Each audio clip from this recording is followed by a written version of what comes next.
J'ai racheté une collection complète, tout un classeur de quelqu'un qui se séparait de ses cartes d'autrefois, donc c'est beaucoup de cartes qui sont vintage. Je vous montre ça, j'ai payé 65 € au total.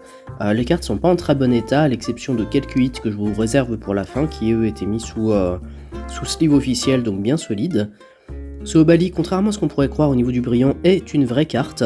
C'est juste qu'à l'époque il était quand même très étrange au niveau de l'effet holo. Voilà, donc là on a pas mal de co, unco, il y a des rares, il y a des reverse, des holos. C'est des cartes qui sont parfois assez difficiles à estimer au niveau du prix, non pas parce que de base elles vaut particulièrement cher, mais parce que c'est des anciennes holos, on en trouve assez peu en fait. Il y a peu d'offres de disponibles, donc forcément quand il y a peu d'offres, les gens mettent le prix qu'ils veulent. Bien sûr le petit Racaillou édition 1, dommage il est très abîmé, mais je crois que je ne l'avais pas, donc ça va me faire un petit peu avancer sur mon set de fossiles vu que je collectionne le Wizard. Voilà, donc je disais, les gens mettent un petit peu le prix qu'ils veulent, on n'est pas sûr que ça parte pour autant.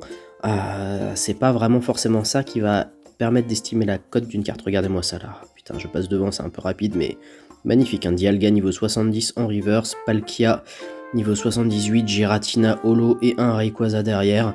Petit NFX carte promo sur les demi-full art comme ça. Et Givrali, Aquali, Filali, Voltali, Mentali, là, une série d'évolutions de tempête plasma absolument magnifique. J'ai eu de la chance parce que je ne collectionne que le français, mais dans le lot il y avait très peu de cartes en langue étrangère, il y avait une seule fausse carte. Alors généralement quand j'en achète aujourd'hui j'ai tendance à tomber quand même davantage sur des lots avec des fausses cartes à l'intérieur, ce qui est toujours un petit peu décevant, mais là une seule sur plus de 200 cartes, vraiment pas mal. Et puis même les cartes étrangères qu'il y a, à mon avis, ont un potentiel à l'échange ou à la revente qui est pas trop mal parce que c'est des cartes qui sont assez jolies. Regardez-moi ce petit Kikli, très sympa. C'est celui que j'avais choisi quand on devait choisir entre Kikli ou Tagnon. Aquaquac, Viscus, Zoroark, Sonkoki, Quanton et Gobu. Défoncez cette carte.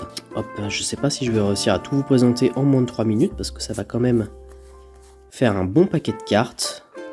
Bon, là il y a des holos, reverse et surtout beaucoup de cartes basiques.